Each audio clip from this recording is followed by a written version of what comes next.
Hi everyone, my name is Caroline. I'm the founder and organizer of the Brussels chapter of an organization called the Legal Hackers. So, the Legal Hackers is a community of lawyers, policymakers, and technologists who work together to solve pressing social problems. So it all started in 2011 in New York when Congress tried to pass the Stop Online Piracy Act. So here we're not talking about Pirates of the Caribbean kind of piracy. It's more like the type of piracy that anyone without a Netflix account is familiar with, if you know what I'm talking about. So the law would allow to take down websites without due process, and it could lead to up to 5 years of imprisonment for simple copyright infringement. So a lot of people were against the law, and this mainly for two reasons. So the first one was, well, simply the policymakers were not really listening to what people wanted, and this was not necessarily the priority in society. Secondly, it was just a stupid idea. This is not how you stop piracy. It's not by just taking down a website that you can make sure that it doesn't pop up somewhere else again. So it seemed that the policymakers were really out of touch with both the stakeholders and simply the current state of technology. So, in reaction to that, Brooklyn law students started asking whether it was possible to use technology to solve legal problems, and whether it would be at all possible for lawyers and policymakers to start thinking like hackers, that maybe there would be a collaborative way to work together and to solve real problems. So, that's how the legal hackers movement was born, and now we have about 50 chapters all over the world.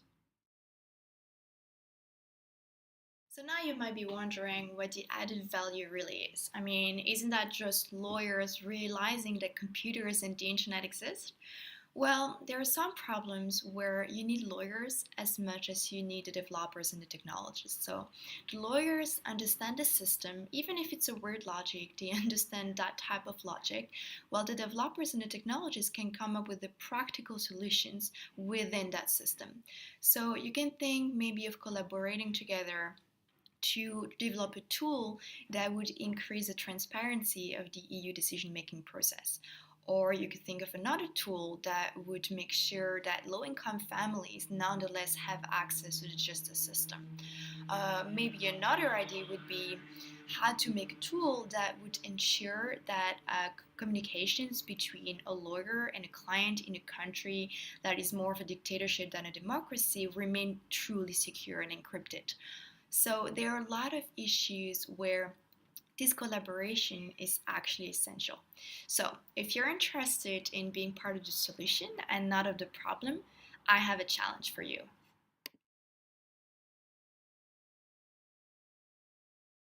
So, depending on the country where you're from, you might be aware that solving a case in court may take very long. So, here we're talking about years, not months, not days, really in terms of years. And for example, Belgium and Italy are very famous in that regard. So, I'm from Belgium, I can say this. And if you think about Belgium, they actually refuse to publish their statistics because that's how slow they are. Or for Italy, Italy has been given a nickname, which is the Italian torpedo.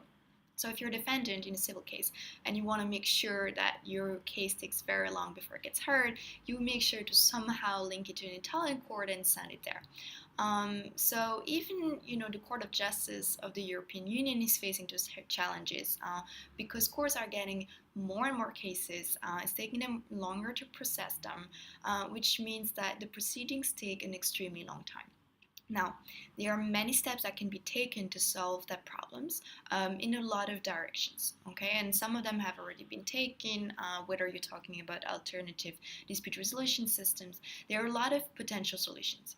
However, my challenge will be at an area where lawyers have maybe not looked enough or not looked at all.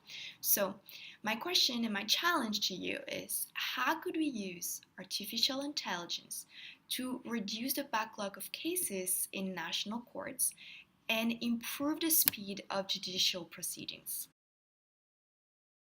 So I'm not in the room today, but I can easily picture the confused faces in the audience right now. Of course, you don't know anything about artificial intelligence. Maybe you know a little bit about it, but think about it. If I pose the same question To people who do know about artificial intelligence, they will say, well, I don't know anything about law, so who am I to try to solve this problem? So, do you see what the issue is here? If both sides stay to their little area of expertise and never try to cross, then there are a lot of issues that we won't explore properly and that we won't try to solve with all the knowledge that we have available. And of course, we all know that policymakers and judges are all under 30 and extremely open to new technologies. So my point is, this is your chance to do something different and to add value truly to a problem where people haven't explored all the potential solutions. So this is really your chance to show how resourceful you are.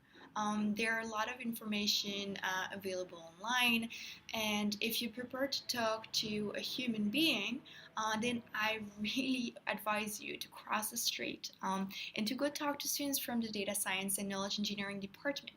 I'm sure they'll be very happy to help you either over a coffee or they might challenge you to a table football game. But I promise you won't lose any time. This is really worth it. So, this is my challenge to you. I hope that you will look into it with as much enthusiasm as I would. So, good luck to all of you, and I'll see you in April.